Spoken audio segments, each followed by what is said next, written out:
ಓಹೋ ಹೂ ಯಾಕೆ ಕಿತ್ತಾಕ್ದೆ? ಏನು ಹೌದು ಸಖತ್ತಾಗಿದೆ ಗಣೇಶನಿಗೆ.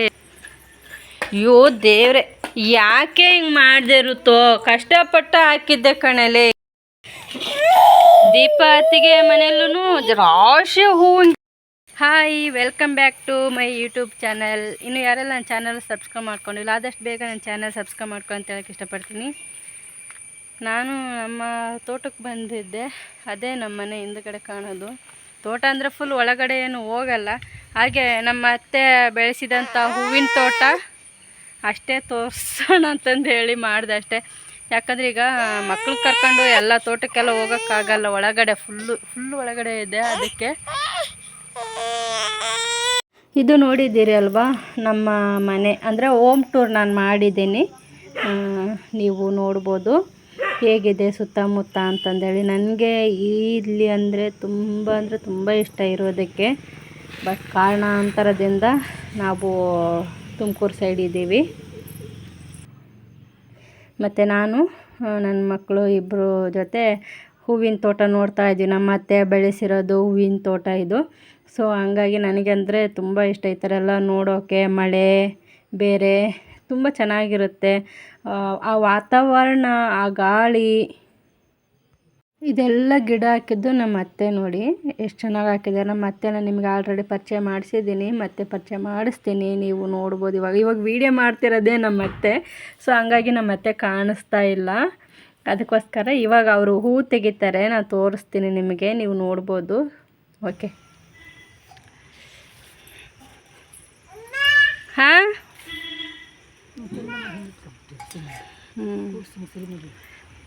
ಓಹೋ ನಮ್ಮ ಅತ್ತೆ ಬೆಳೆಸಿದ ಹೂವಿನ ತೋಟ.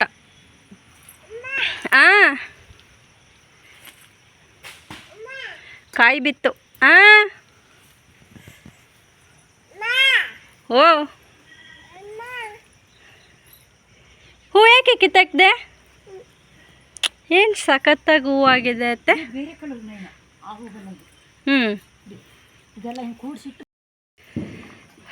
ಹೋದ ಸರಿ ಬಂದಾಗ ಸ್ವಲ್ಪ ಇದ್ವಲ್ಲ ಅತ್ತೆ, ಹೂವು ಇನ್ನೂ ಜಾಸ್ತಿ ಆಗಿರಲಿಲ್ಲ.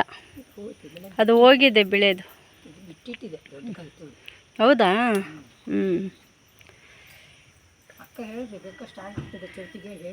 ಹಾಂ, ಅದೇ ಅಲ್ಲೊಂದಿದ್ದು ಮಗ್ಗಿ ಹೂ. ಹಾಂ ಏನಮ್ಮ? ಹೌದು ಸಖತ್ತಾಗಿದೆ. ಗಣೇಶನಿಗೆ ಎಷ್ಟೊಂದು ಹೂ ಹಾಕಿದ್ದೀರಪ್ಪ. ಹಾಂ,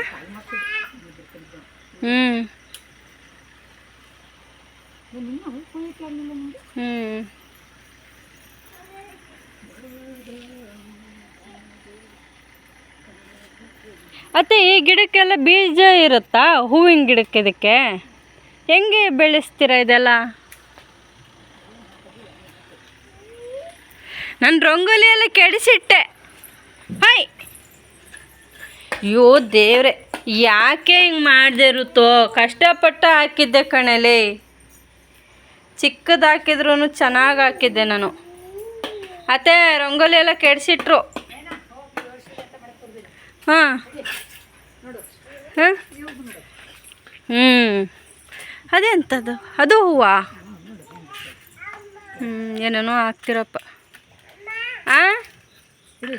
ಏನಮ್ಮ? ಚೆನ್ನಾಗಿದೆ. ಏನಮ್ಮ? ಸಾಕು. ಹಾಂ, ಏನು ಮಾಡಿದೆ?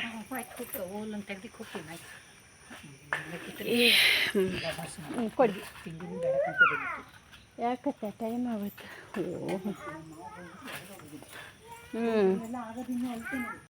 ಏನಮ್ಮ?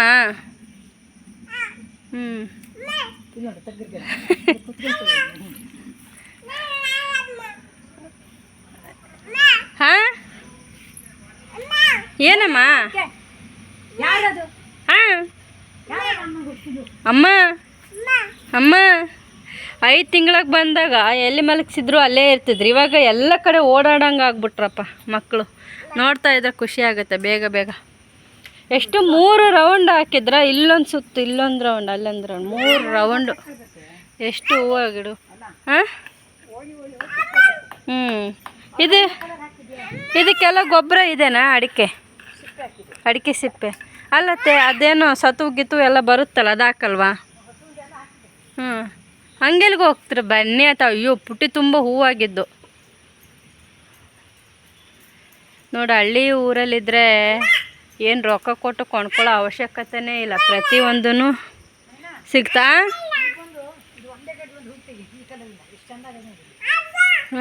ಹೌದು. ಹಾಂ, ದೀಪ ಅತ್ತಿಗೆ ಮನೆಯಲ್ಲೂ ರಾಶಿ ಹೂವಿನ ಗಿಡಗಳೆಲ್ಲ ಇದ್ದು ಅತ್ತೆ, ಯಾವಾಗಲೂ ಆಗ್ತಾ ಇರ್ತಾರೆ ಸ್ಟೇಟಸ್. ಅಲ್ಲಿನೂ ತುಂಬ ಚೆನ್ನಾಗಾಗಿದೆ ಅವ್ರದ್ದು ಸ್ಟೇಟಸ್ ಎಲ್ಲ ನೋಡಿದಾಗ ನನಗೆ ನೀವು ನೆನಪಾಗ್ತೀರ. ನಮ್ಮ ಅತ್ತೆನೂ ಇಷ್ಟೊಂದು ಹೂವಿನ ಗಿಡ ಹಾಕಿದೆಯಲ್ಲ ಅಂತಂದೇಳಿ ಫೋಟೋ ತೆಗಿಬೇಕು ಇವಾಗ ಅವಳಿಗೆ. ಅದಕ್ಕೆ ಇಲ್ಲ ಸುಮ್ಮನೆ ಇರು. ನೋಡಮ್ಮ ಅಜ್ಜಿ ಎಷ್ಟು ಚೆನ್ನಾಗಿ ಹೂವು ಹಾಕಿದ್ದಾರೆ.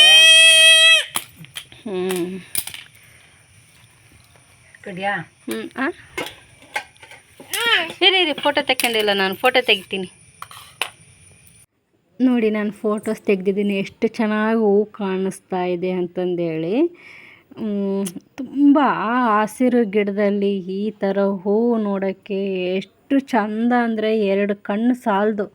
ನಿಜ ಎಷ್ಟು ಚಂದ. ನನಗಂತೂ ಸಿಕ್ಕಾಪಟ್ಟೆ ಇಷ್ಟ ಇಲ್ಲಿ ಇರೋದಕ್ಕೆ, ಇಲ್ಲಿ ಈ ಥರ ಹೂವಿನ ಗಿಡ ಬೆಳೆಸೋದಕ್ಕೆ ತುಂಬ ಇಷ್ಟ. ಬಟ್ ನಮ್ಮ ಅತ್ತೆ ಪಾಪ ವಯಸ್ಸಾದ್ರೂ ಅವರು ಈ ಥರ ಅವರೇ ಒಬ್ಬರೇ ಮಣ್ಣು ತಗೊಂಡು ಬಂದು ಇಟ್ಟು, ಅಂದರೆ ನಮ್ಮ ಮಾವ ಸ್ವಲ್ಪ ಹೆಲ್ಪ್ ಮಾಡ್ತಾರೆ ಮಣ್ಣು ಅದೆಲ್ಲ ತರೋದಕ್ಕೆ. ಬಟ್ ಅದಕ್ಕೆಲ್ಲ ಗಿಡ ಎಲ್ಲ ಹಾಕಿ ಬೆಳೆಸಿ ಎಲ್ಲ ನಮ್ಮ ಅತ್ತೆ ನೋಡ್ಕೊತಾರೆ. ಎಷ್ಟು ವಯಸ್ಸಾಗಿದೆ ಅವರಿಗೆ, ಆದ್ರೂ ಆ ಮಕ್ಕಳ ಥರ ಬೆಳೆಸ್ತಾರೆ ಆ ಗಿಡಗಳು ಎಲ್ಲವುದು. ಆ ಮಕ್ಕಳ ಥರ ಬೆಳೆಸಿದ್ದಕ್ಕೆ ಪ್ರತಿಫಲನೇ ಇಷ್ಟೊಂದು ಕಾಣಿಸುವ ಹೂಗಳು. ಡೈಲಿ ಹೂ ಬಿಡುತ್ತೆ. ಮತ್ತು ಇನ್ನು ತೋಟದಲ್ಲೆಲ್ಲ ಹೂವಿನ ಗಿಡಗಳೆಲ್ಲ ಇದೆ, ದಾಸವಾಳ ಹೂವಿನ ಗಿಡಗಳೆಲ್ಲ ಇದೆ, ಕಲರ್ ಹೂವಿನ ಗಿಡಗಳು ಈ ಥರ ಎಲ್ಲ ಹಾಕಿದ್ದಾರೆ. ತುಂಬ ಇಷ್ಟ ಆಗುತ್ತೆ. ಬಟ್ ನನ್ನ ಮಕ್ಕಳದ್ದು ಫೋಟೋಸ್ ತೆಗೆದೆ ನಾನು, ಮತ್ತು ನಂದು ತೆಕ್ಕೊಂಡೆ, ಮತ್ತು ನಮ್ಮ ಅತ್ತೆದೂ ತೆಗೆದೆ. ನಮ್ಮ ಅತ್ತೆ ನನಗೆ ತುಂಬ ಸಪೋರ್ಟ್ ಮಾಡ್ತಾರೆ ವೀಡಿಯೋಸ್ ಮಾಡೋದಕ್ಕೆ. ಬಟ್ ನಾನು ಈ ಥರ ಈ ಅತ್ತೆನ ಪಡೆಯೋದಕ್ಕೆ ತುಂಬ ಪುಣ್ಯ ಮಾಡಿದ್ದೆ ಅಂತಲೇ ಹೇಳ್ಬೋದು. ಯಾರಿಗೆ ಈ ಥರ ಇದು ಸಿಗುತ್ತೆ ಹೇಳಿ? ಅದೃಷ್ಟವಂತರಿಗೆ ಮಾತ್ರ ಈ ಥರ ಅತ್ತೆದವ್ರು ಸಿಗೋದು. ಯಾಕಂದರೆ ಸೊಸೆ ಜೊತೆ ಕೈ ಜೋಡಿಸಿ ಮಗಳ ಥರ ನೋಡಿಕೊಂಡು ಎಲ್ಲದಕ್ಕೂ ಸಪೋರ್ಟ್ ಮಾಡ್ತಾರಲ್ವಾ. ಸೊ ಹಾಗಾಗಿ ನನಗೆ ತುಂಬ ಇಷ್ಟ ಇವರಂದರೆ. ಪುಣ್ಯ ಮಾಡಿದ್ದೀನಿ ಅಂತಲೇ ಹೇಳ್ಬೋದು. ಕೆಲವರಿಗೆ ಮಾತ್ರ ಈ ಥರ ಗುಡ್ಡ ಅತ್ತೆ ಸಿಗ್ಬೋದು ಅಂತ ಹೇಳ್ತೀನಿ. ಕೆಲವರು ಅತ್ತೆ ಸಿಡಿಮಿಡಿ ಅಂತ ಇರ್ತಾರೆ. ಬಟ್ ನಮ್ಮ ಅತ್ತೆ ಇದುವರೆಗಾಯಿತು ಒಂದು ಸಾರಿನೂ ಕೋಪ ಮಾಡ್ಕೊಂಡಿಲ್ಲ ನನ್ನ ಮೇಲೆ. ಮತ್ತು ಮದುವೆ ಆಗಿ 7 ವರ್ಷ ಆಗ್ತಾ ಬಂದ್ರೂ ಅಡುಗೆ ಮನೆಗಂತೂ ಇನ್ನೂ ಬಿಟ್ಟಿಲ್ಲ ನಮ್ಮ ಅತ್ತೆ. ಬಟ್ ಏನಂದರೆ ನಾವು ತುಮಕೂರಲ್ಲಿ ಇರಬೇಕಾದ್ರೆ ನಾನು ನಮ್ಮ ಯಜಮಾನ್ರು ಇರ್ತೀವಲ್ವ, ಅಲ್ಲಿ ಅನಿವಾರ್ಯ ನಾನೇ ಮಾಡ್ತೀನಿ. ಇಲ್ಲಿ ಅತ್ತೆ ಮನೆಯಲ್ಲಂದರೆ ಮೇಲ್ಗಡೆ ಕೆಲಸಗಳು, ಪಾತ್ರೆ ಬಟ್ಟೆ ಈ ಥರದ್ದು ಮಾಡ್ತೀನಿ. ಬಟ್ಟೆನೂ ನಾನು ಒಗೆಯಲ್ಲ, ಅವ್ರವ್ರ ಬಟ್ಟೆ ಅವ್ರು ಒಕ್ಕೊಂಬಿಡ್ತಾರೆ. ಹಾಗಾಗಿ ಇಷ್ಟು ನಮ್ಮ ಅತ್ತೆ ಕತೆ, ನನ್ನ ಸ್ಟೋರಿ. ನನ್ನ ಮಕ್ಕಳು ನೋಡಿ, ಇವಳು ಆಳ್ತಾನೇ ಇದ್ದಾಳೆ,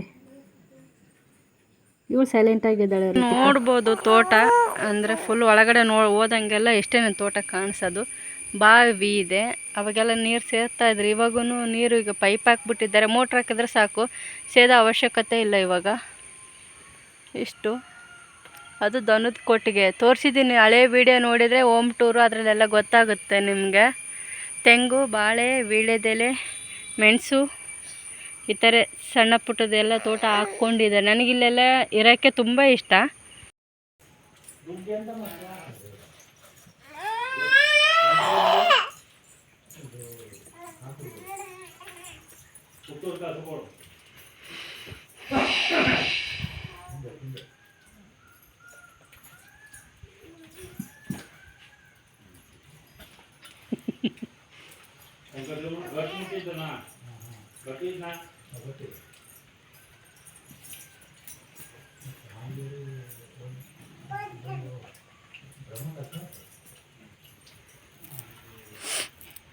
ಋಷಿ ಅವಳು ಇರ್ತಾಳಂತ ಏರ್ಬೇಡ ಮಗಳೇ, ಬಿದ್ದೋಗ್ತೀಯ.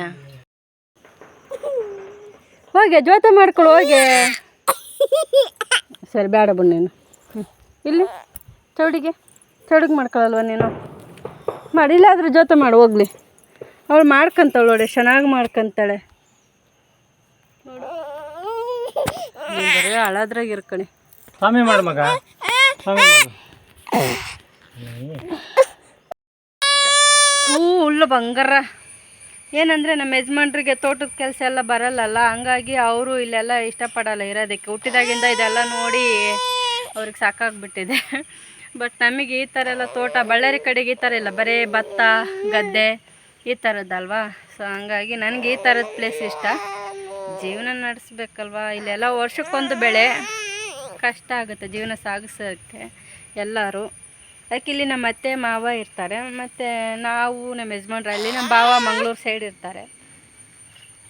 ಎಷ್ಟು ಚೆನ್ನಾಗಿದೆ ನೋಡಿ ಲೊಕೇಶನ್.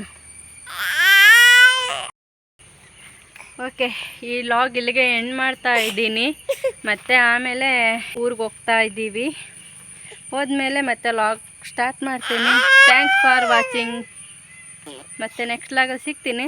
ಅಲ್ಲಿವರೆಗೂ ಬಾಯ್ ಬಾಯ್.